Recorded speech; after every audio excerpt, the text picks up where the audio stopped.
commençons le cours maintenant. L'épître aux Romains, chapitre 5, et à partir du verset 12. Nous allons faire la lecture. Je vous laisse le temps de prendre votre Bible, et puis nous allons ensemble comprendre de quoi il s'agit. Nous remettons ce cours dans les mains du Seigneur, afin que notre esprit soit vraiment éveillé pour qu'on comprenne de quoi il s'agit, et que nous soyons vraiment bien dans la connexion avec ce que le Seigneur veut nous enseigner aujourd'hui. On y va, on commence la lecture, d'accord? Et c'est parti. C'est pourquoi, comme par un seul Adam, si vous avez homme dans votre Bible, je préférerais que vous mettiez Adam sur le côté, non pas que homme ne serait pas juste, mais dans l'idée générale, souvent on pense à l'homme, on pense à monsieur. Mais il ne s'agit pas de monsieur, il s'agit donc de l'homme dans sa totalité, dans sa nature totale, donc je préfère dire Adam. C'est beaucoup plus juste. Donc, c'est pourquoi, comme par un seul Adam, le péché est entré dans le monde, d'accord? Et par le péché, la mort. Et qu'ainsi, la mort s'est étendue sur tous les hommes, parce que tous ont péché. Car jusque-là, la loi, le péché était dans le monde. Je recommence. Car jusqu'à la loi, le péché était dans le monde. Or, le péché n'est pas imputé quand il n'y a point de loi.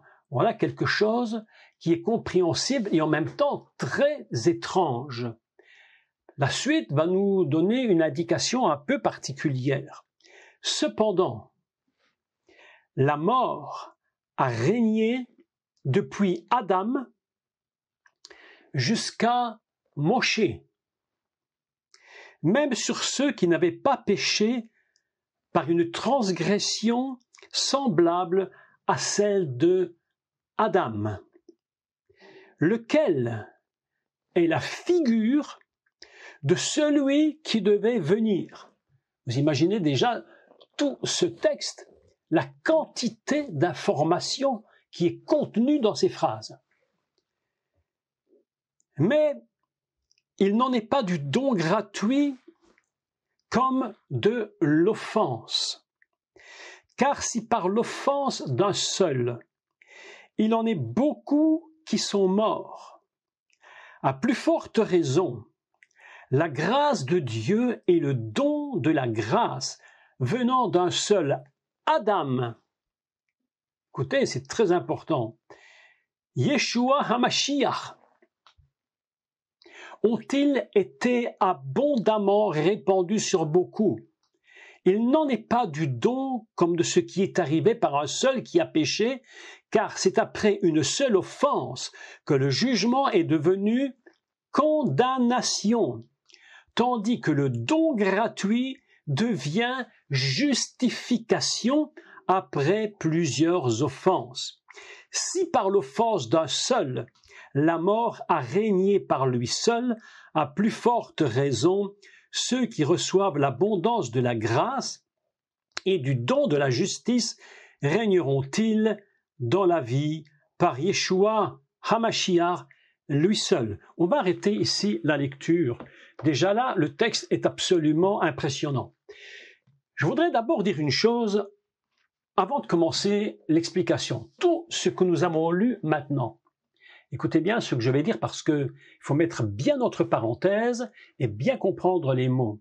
Ce que j'enseigne maintenant, ou plutôt, je vais le dire autrement, ce que Paul, puisque c'est de lui qu'il s'agit, c'est lui qui écrit, est en train d'enseigner, n'est pas, entre parenthèses, fondamentalement un enseignement chrétien. Vous me direz, mais qu'est-ce que tu racontes, puisque c'est quand même les chrétiens qui l'utilisent. Évidemment. Mais fondamentalement, c'est un enseignement purement hébraïque. C'est totalement Torah, prophète, ce qu'on appelle évidemment le Tanakh, Paul va uniquement utiliser les enseignements, j'allais dire, hébraïques de la Torah et des prophètes, donc de la Bible juive, le Tanakh, pour expliquer le grand secret de la grâce et de la condamnation. Alors évidemment, il y a toujours cette énorme incompréhension, mais incompréhension totale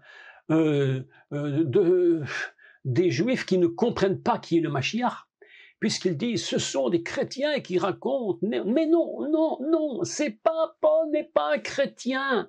Paul n'est pas chrétien dans le sens où nous considérons qu'il est chrétien. Les chrétiens n'existaient même pas à l'époque de Paul. C'est venu plus tard qu'on les a appelés chrétiens. Paul est un bon juif, un vrai juif qui connaît très bien la Torah et qui a eu une révélation incroyable de qui était le Messie à travers les écrits de la Torah.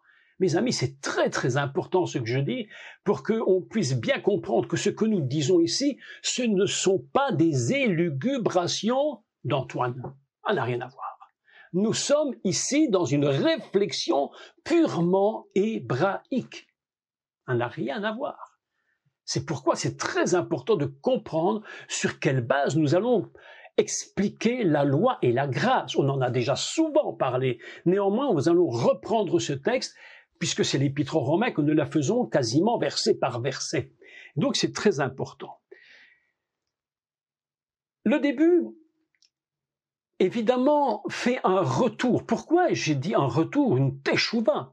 Pourquoi Paul fait faire une teshuva intellectuelle sur le texte de la Genèse, ou dans le début du début de la Genèse au chapitre 2, c'est-à-dire la dent qui chute? Parce que j'avais intitulé ces cours dès le départ, le grand reset. On nous serine la tête avec ce grand reset international dans le monde où tout le monde va devoir recommencer le monde à zéro. Mais comment voulez-vous recommencer un monde à zéro si on ne règle pas le problème fondamental? Il ne s'agit pas de recommencer l'économie à zéro parce qu'on peut la recommencer à zéro, mais dans 20 ans, ce sera de nouveau une catastrophe et on peut essayer de recommencer, de refaire un monde avec une nouvelle morale, mais même si la morale était bonne, à cause du péché fondamental, dans 10 ans, le monde est retourné à la catastrophe. Il n'y a pas de reset humain possible. Ça n'existe pas. Le seul vrai reset, il s'appelle un mot hébreu qui est teshuva et tikkun. Sans teshuva, il n'y a pas de véritable reset. Ça n'existe pas. Ce sont des illusions d'hommes pécheurs qui essaient de prouver qu'ils vont pouvoir faire un monde sans Dieu.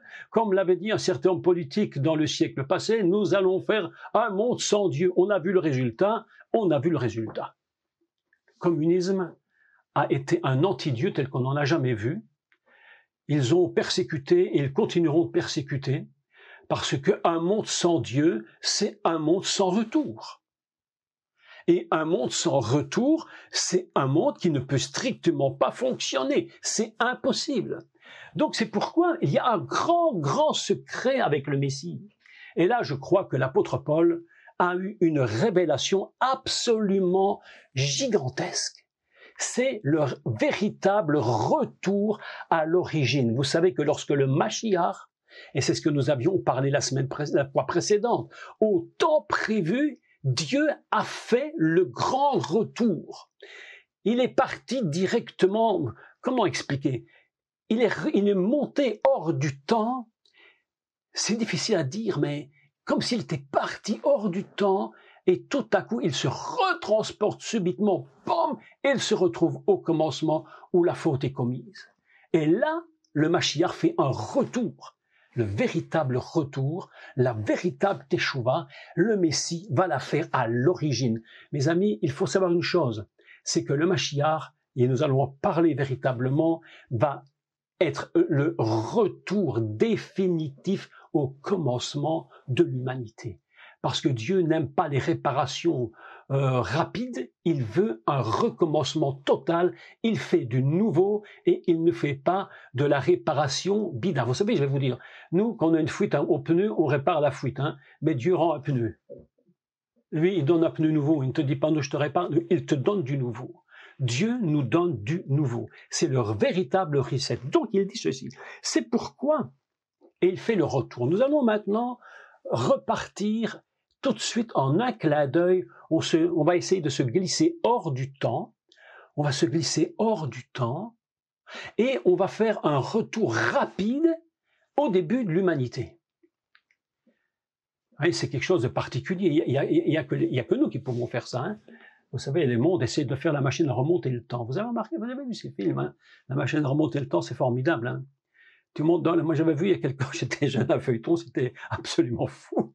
C'était pas la machine à monter le temps, c'est la machine à avancer dans le temps. Et l'appareil photo filmait toujours une demi-heure à l'avance. C'est des choses qui n'existaient pas. Et c'est un peu comme ça que fonctionne le monde. Et nous allons uniquement retourner dans le passé rapidement en un clin d'œil et nous lisons. C'est pourquoi, comme par un seul Adam. Ça, c'est le retour initial. C'est le retour fondamental au début de l'humanité. Mais voilà que le texte nous dit ceci, et même la traduction hébraïque dit ceci. C'est pourquoi, comme par un Adam Echad. C'est intéressant, l'Adam Echad. C'est pas un Adam, un particulier, qu'on pourrait dire, c'est un homme, un objet. Non, ça fait pas partie de quelque chose parmi d'autres. Adam Echad, c'est l'Adam dans la totalité de sa nature fondamentale. Si on considère Adam un Adam, ben ça peut être un Adam parmi d'autres. Mais le mot Adam Arishon, le tout premier Adam, il s'appelle ici Echad. C'est-à-dire, c'est la nature totale de ce personnage qui contient en lui, et c'est là le grand secret de l'Adam, il contient en lui non seulement sa propre nature, mais toute l'humanité entière. C'est pourquoi, lorsque nous lisons un texte comme celui-ci, nous sommes en train de lire un texte de Torah, dans le livre de Bereshit, qui englobe la totalité de l'humanité. Il ne faut jamais lire. J'essaie toujours d'éviter de lire la Torah, tout du moins tout le début de la création, en me transportant 6000 ans en arrière. C'est pas là que je me transporte. Parce que autrement, ça me pose problème. Si c'était il y a 6000 ans, aujourd'hui, qu'en est-il?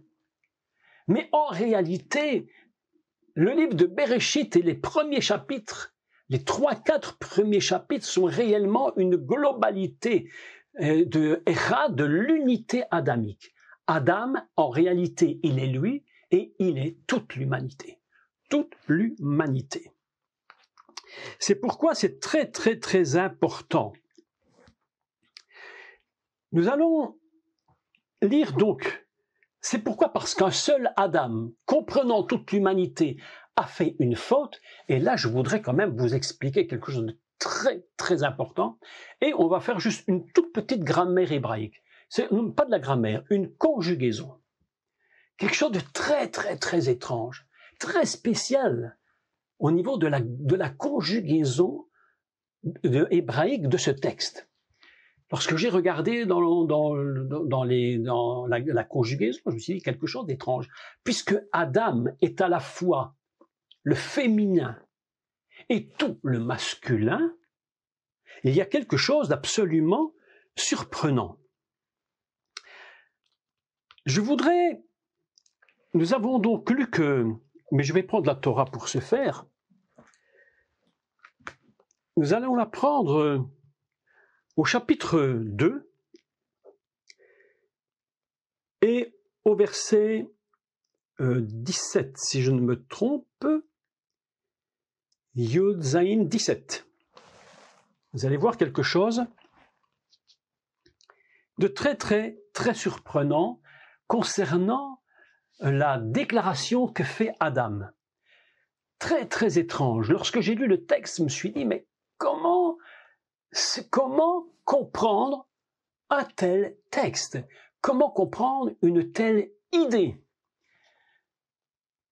Nous allons lire juste un mot, un tout petit passage.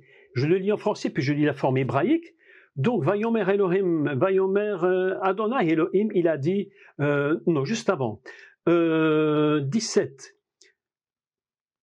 Donc, attendez, je reprends le texte. Et de l'arbre de la connaissance du bien, tu verras, tu ne mangeras pas de lui, car le jour où tu en mangeras de lui, mot tamut. Mot tamut. Ça veut dire quoi, mot tamut? Très étrange. Une expression hébraïque, bien entendu. Mourir, tu mourras. On a traduit, certaines traductions ont traduit, comment l'ont-ils fait ici? Oui, mourir, tu mourras. D'autres traductions ont dit, tu mourras certainement. Tu ne pourras pas échapper. Tu pêches, tu mourras.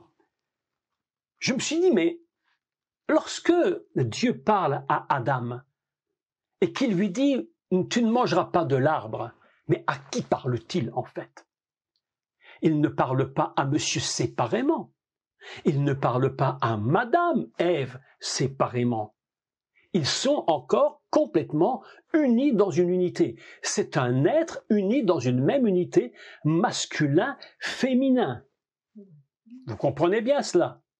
Selon qu'il est écrit que Dieu fit Adam, il le fit mâle-femelle. C'est plus loin que nous allons apprendre qu'il va séparer et qu'il va tirer le féminin pour produire la femme, et il va y avoir Ish et Isha, disons-le basiquement, monsieur et madame. Mais quand il parle mot tamut, il parle aux deux. Et j'ai trouvé quelque chose d'absolument incroyable.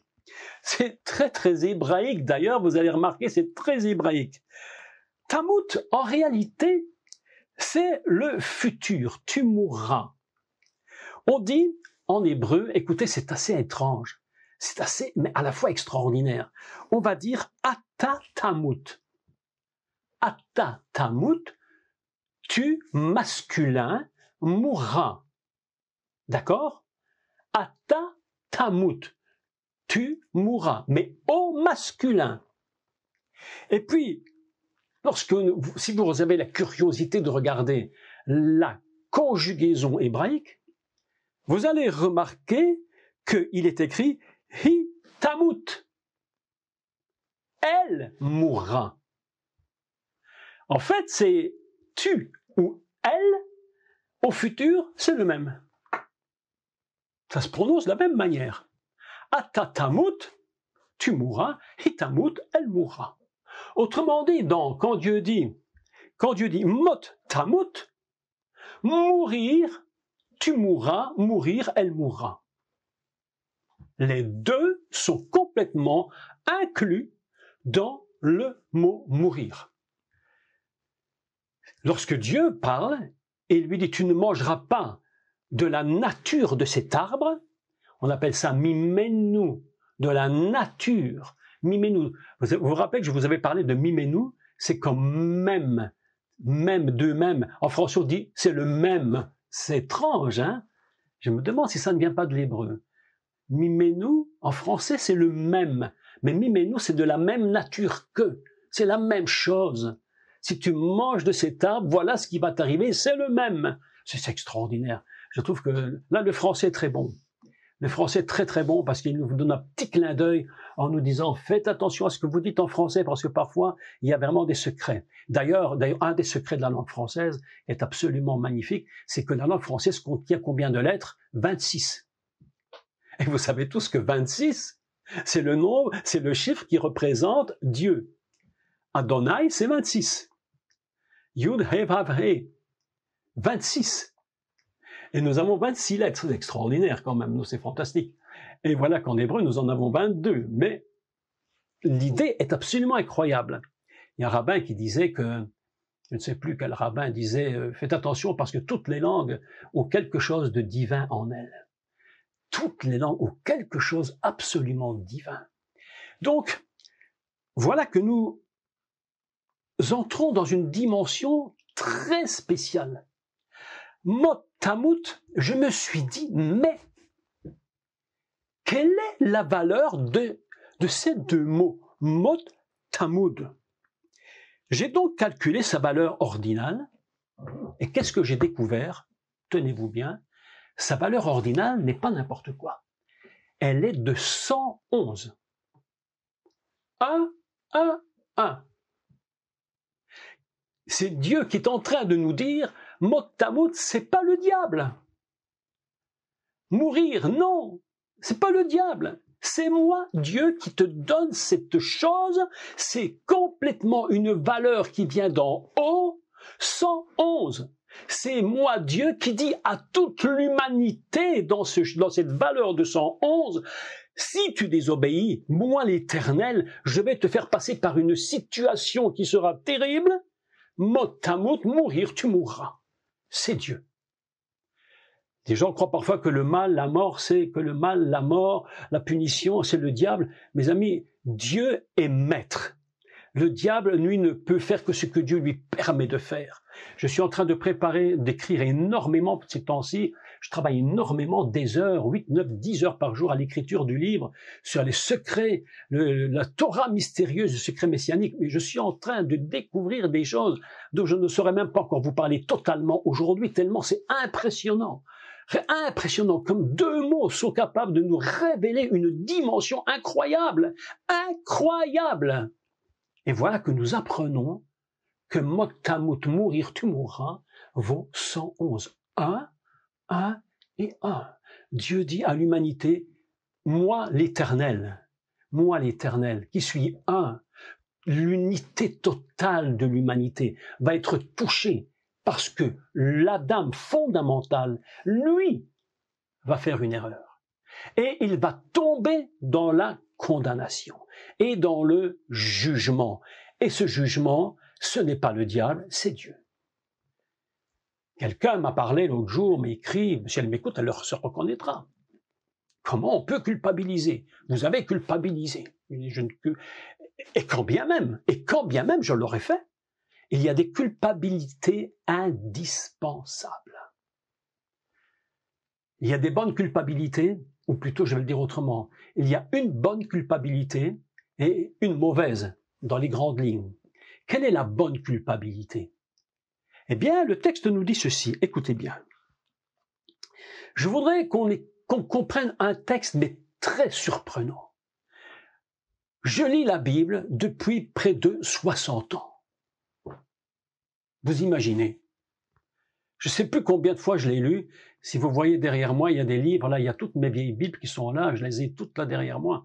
Juste en dessous de mon pouce, là, vous voyez, il y a toute une série de Bibles. C'est toutes les Bibles que j'ai utilisées jusqu'à ne plus pouvoir les utiliser. Il y en a un qui a été baptisé au shampoing, parce que le vilain douanier qui a fouillé ma valise, je lui ai dit, n'y touchez pas, il a dit, il faut que je fouille, et le fameux douanier m'a ouvert la bouteille de shampoing qui s'est renversée dans ma Bible. La Bible était fichue. J'ai donc au moins 3-4 Bibles, plus celles que j'ai pas gardées, mais celle-là. J'ai lu la Bible, mais tout à coup, mes amis, tout à coup, je lis quelque chose il n'y a pas longtemps, hein, juste dernièrement, qui me dit, mais ça me fait tilt. Je me dis, mais qu'est-ce qui est écrit? C'est pas clair. Tu racontes quoi? Paul, qu'est-ce que tu me dis? Je lis avec vous. Probablement, ça ne vous a peut-être même pas frappé l'esprit. Peut-être pas, peut-être que oui, je ne sais pas. Écoutez, je relis. Verset 13. Car jusqu'à la loi, le péché était dans le monde. Mais ça, c'est clair. Jusqu'à la loi. Or, le péché n'est pas imputé quand il n'y a pas de loi. C'est extraordinaire, ce texte. Je dis, mais qu'est-ce que c'est que cette histoire? Ça veut dire que l'homme, et il continue, cependant, dit Paul, le petit cependant, il faut l'entourer, parce qu'il est très important, le cependant, parce que ça nous dit que malgré tout, la conséquence n'a pas cessé de frapper l'humanité. Que dit-il? Cependant, la mort, on appelle ça met en hébreu. Met, c'est la mort. Mot, c'est mourir. D'accord? Met, la mort. Mot, mourir, c'est le verbe. Que nous dit Paul? Cependant, la mort a régné depuis Adam jusqu'à Moshé, même sur ceux qui n'avaient pas péché par une transgression semblable à celle d'Adam. J'arrête la lecture là, je reviens un peu en arrière. Or, le péché n'est pas imputé s'il n'y a pas de loi. Ce qui veut dire que la conséquence, la mort, frappe l'humanité jusqu'à Moshe. Pourquoi dit-il Moïse? Pourquoi est-ce qu'il dit Moshe? Parce que c'est quand même bien lui qui a donné à Israël et à l'humanité, en finalité, la loi. Parce que sans loi, dit Paul, mais il ne peut pas y avoir véritablement une compréhension de la connaissance de notre péché. Nous pouvons subir, mais sans savoir pourquoi. Est-ce que vous me suivez bien? Je peux subir des choses sans en savoir la raison. Avez-vous remarqué que beaucoup de gens, dans leurs problèmes, écoutez bien, c'est très étrange, beaucoup de chrétiens, et de non-chrétiens d'ailleurs, dans leurs problèmes profonds, essayent de trouver la raison du problème. Ils subissent quelque chose qui les fait souffrir, mais ils n'arrivent pas à comprendre, mais d'où vient le problème. Il faudra donc qu'il y ait quelque chose qui se mette en place pour qu'ils disent « Ah oui, c'est à cause de ça que je subis telle chose ». Paul est en train d'expliquer une chose fantastique. Écoutez, ici, ouvrez bien grand vos oreilles parce que c'est vraiment important. On va parler de l'utilité. Je ne sais pas si jamais beaucoup de gens en ont parlé comme je vais en parler, mais je voudrais vous parler de l'utilité de la culpabilité. Incroyable! Alors que la Bible nous enseigne, il n'y a plus aucune condamnation, et moi je suis en train de te dire maintenant l'utilité d'être condamné. Mais qu'est-ce que c'est que cette histoire? Est-ce que vous me suivez bien? Quelque chose quand même, très important. Paul est en train de mettre en place un principe divin absolument important et fondamental. Je relis. Or, cette petite phrase, il faut la souligner en rouge, en bleu, en vert, en tout ce que tu veux, mais il faut la souligner parce qu'elle est le secret justement de la grâce. Or, le péché n'est pas imputé lorsqu'il n'y a pas de loi. Une traduction hébraïque, je ne sais plus si c'est la traduction de Jérusalem ou d'Angleterre, dit « Mais la faute sans la Torah ». Écoutez, j'aime beaucoup cette traduction, elle me plaît beaucoup. La faute sans la Torah ne pouvait être complète. Il lui manquait quelque chose. Voilà un texte étrange. La faute sans la Torah n'est pas complète. Mais pourtant, tu as péché et tu t'es mis dans une situation où la mort t'a frappé et l'humanité est touchée parce que d'Adam va sortir toute une humanité. Et voilà que nous apprenons que l'homme a besoin d'une dimension spéciale pour comprendre la raison pour laquelle il meurt. Est-ce que vous me suivez? Je vais vous dire un secret. Écoutez-moi bien. J'aime enseigner ces choses parce qu'elles sont tellement importantes et tellement puissantes. Les gens qui sont autour de nous, ici dans ma ville, dans votre pays, dans le monde entier, meurent. Ils meurent. Tous. Depuis Adam, pas un homme n'a survécu. Vous imaginez la chose? À part le Mashiach, aucun homme, aucune femme, aucun Adam n'a survécu. Tout le monde est mort, depuis le plus influent jusqu'au pire clochard, au plus pauvre et au plus riche, tout le monde est mort. Et en plus, qu'est-ce que je veux vous dire? Ils meurent sans savoir pourquoi. Oui. On va leur dire, ils sont morts. Ah ben il est mort parce qu'il a eu un cancer. Non. Non. Non, c'est faux. Ça, c'est une conséquence de quelque chose d'autre. La maladie est une conséquence de quelque chose. Mais tous les hommes meurent. Même celui qui meurt 95 ans, à 120 ans, comme Moïse, sans maladie, il meurt quand même.